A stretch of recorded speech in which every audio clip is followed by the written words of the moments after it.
And welcome back to my playthrough of Super Mario Land. So here we are on Easter Island. I can only assume that's what that is, but these guys look way too, I don't know, European to be Easter Island.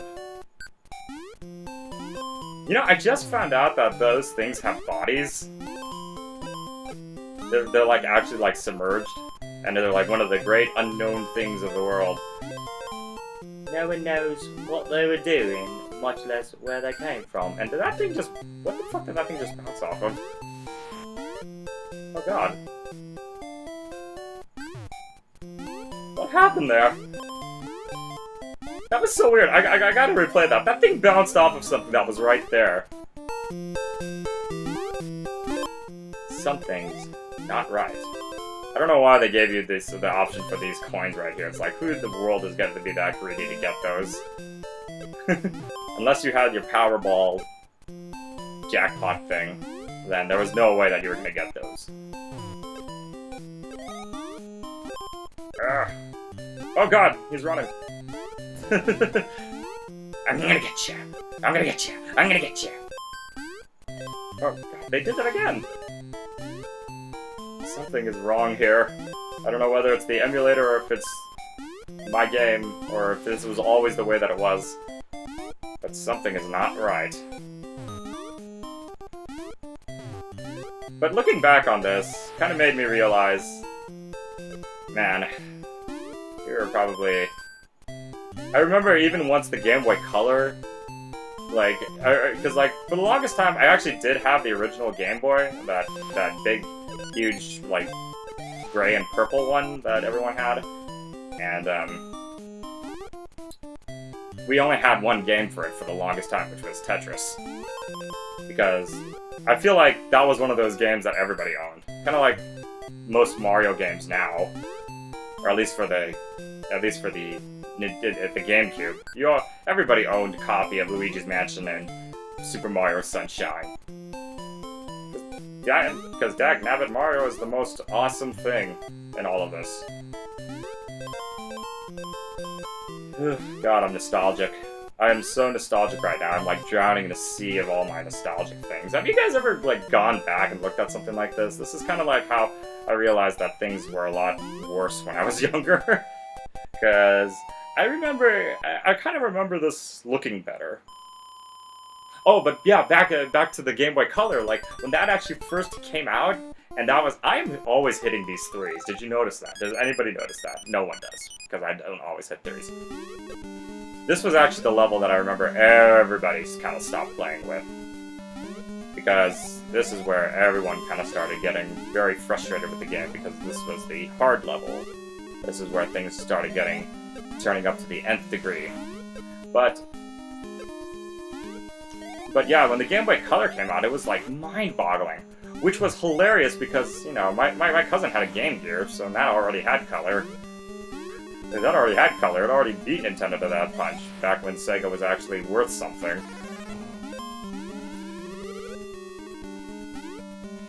But yeah, and actually, I think it was thanks to the Game Boy that it actually taught me what it was to actually save for things that I want.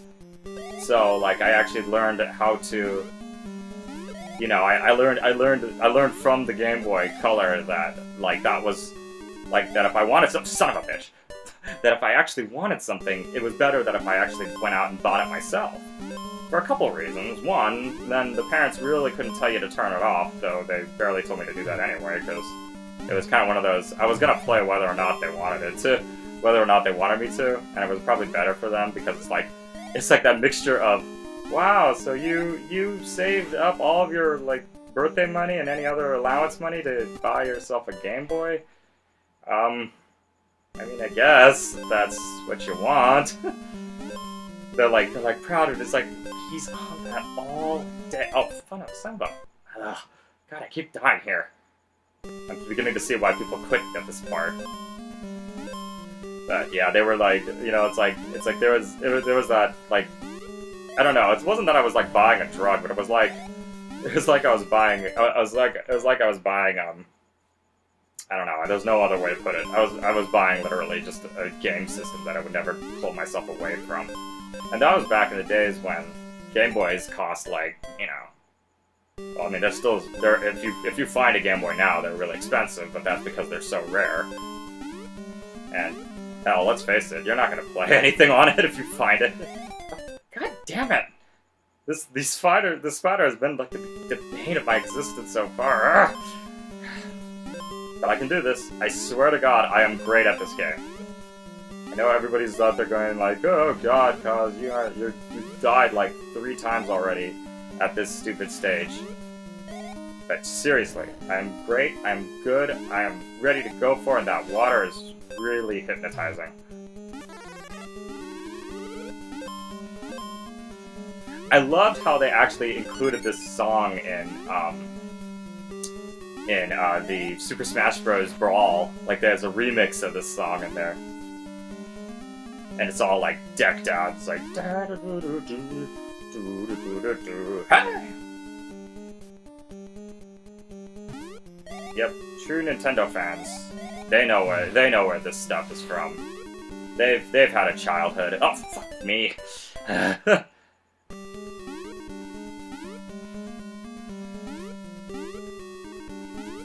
So, a lot more people I know remember the second Super Mario Land, because that was where they actually started becoming... It was a little bit, I don't know, cleaner, I guess is the best way to put it.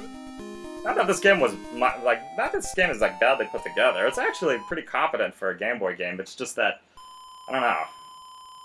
Super Mario Land 2 is just a lot more Mario, if you guys have ever looked at it. Now, if you ever got to this point, I remember back at my old school, that you were awesome.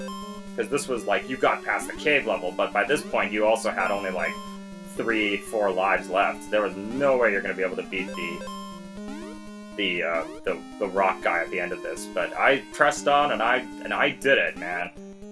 You'd be surprised how many tries it took. It actually didn't take that long, but it was... Because this was one of the few games, again, that I could actually play and beat. Because the Game Boy was my life. It was my Bible. It was... Son of a... It was like my Bible. It was all I would do some days. And I think that was where I first realized what video game addiction really was. No, I was actually never that bad with it. The only times that I would just bury my face into it, though, is whenever we would literally go out of the house. When I got back home... Amazingly, I didn't play it as often. I think probably because I had too many other distractions. I was too busy gaming on Macs. Mac computers, for God's sake. Who the hell does that? I'll tell you who. People who don't have... Oh, son of a... Ah!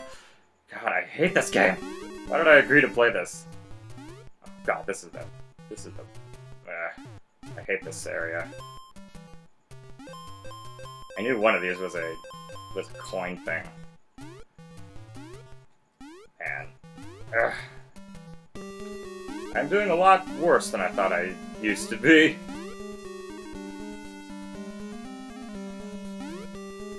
What was also funny was that everyone in this game, it's like every one of like the bad guys and enemies and stuff, they all had like really Japanese names. They didn't even translate them to just like Rock Guy or something. They actually like, they had like very Japanese sounding names. In fact, I remember the cloud that you fight in the 4th stage had the weirdest name, and I was like, I'll have to see if I can find it, which actually I probably will. It's not that hard to find.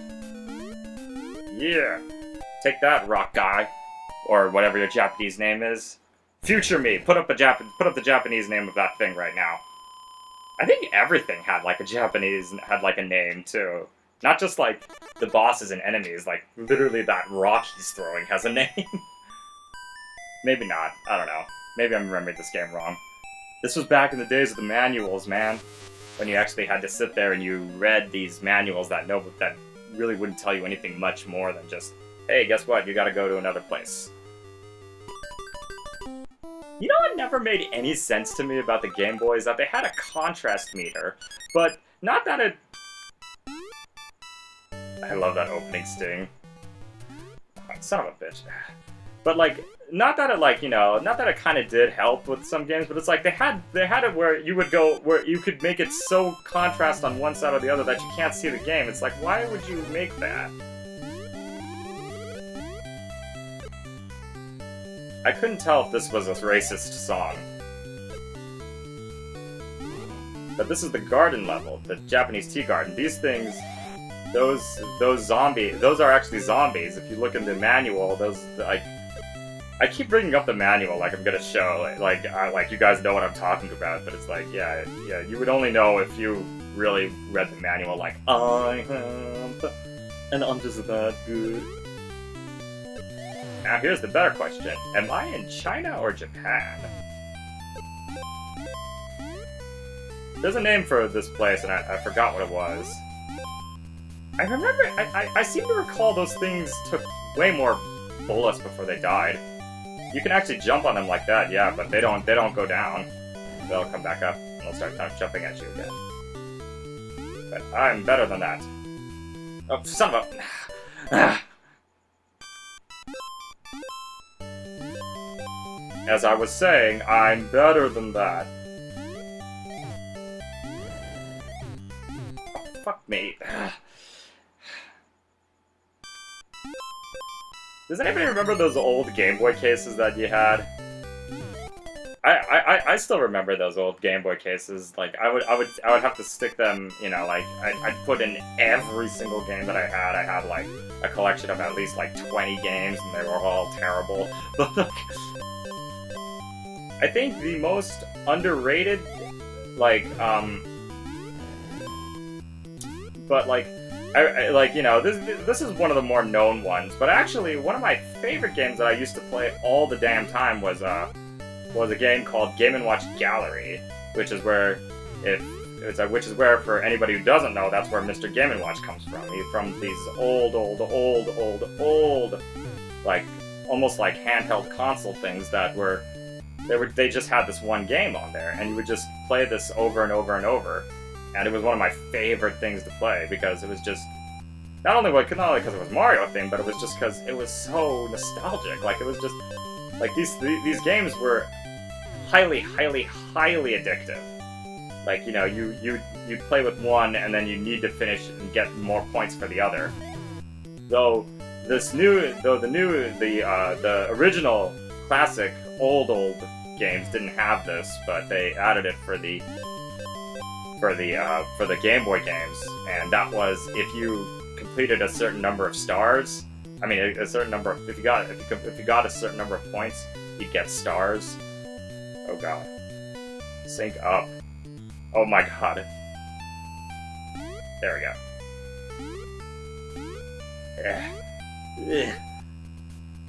Yeah. No one at my school ever saw this stage. And in fact, I remember I had to it was pretty funny because I was the first person out of the group, the circle of my Game Boy game friends that actually made it to this stage, and no one believed me.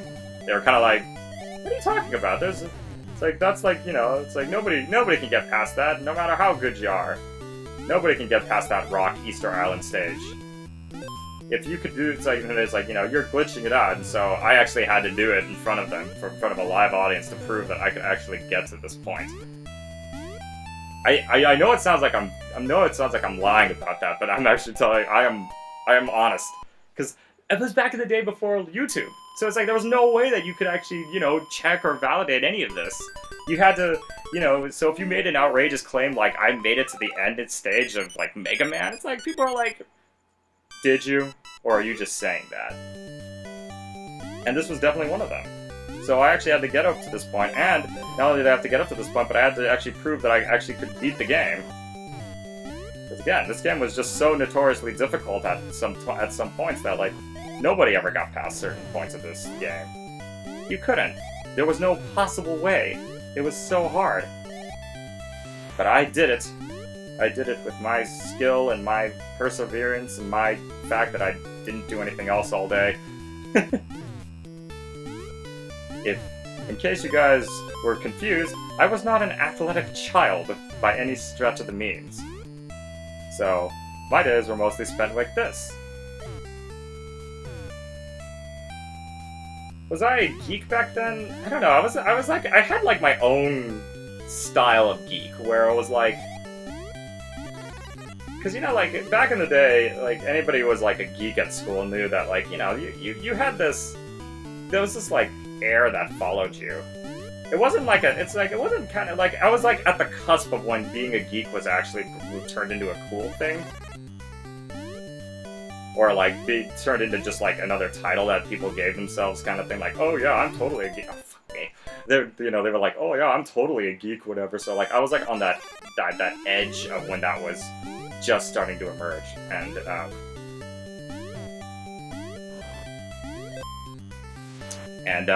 was that, and so like. So Game Boys were the only thing that was like coolest for me, and of course, you know, I played Pokemon.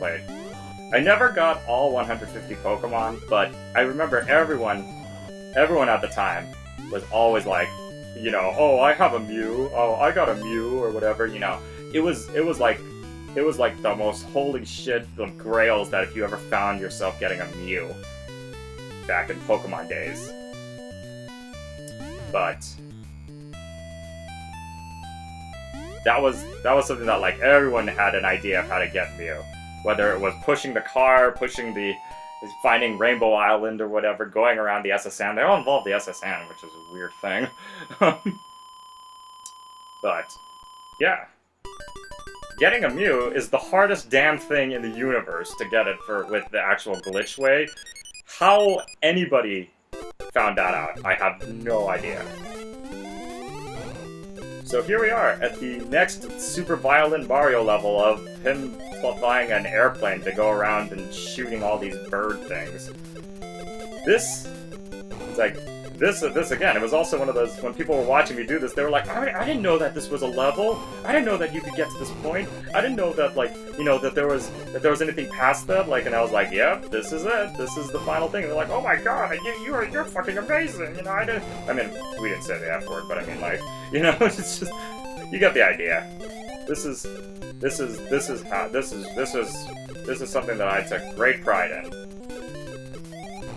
And, yeah, the old childcare that I used to have, I used to stay at a lot, it was really interesting. They had, you know, like every other day or so, they'd always turn on the game system. And they always had one kind of game system. They either had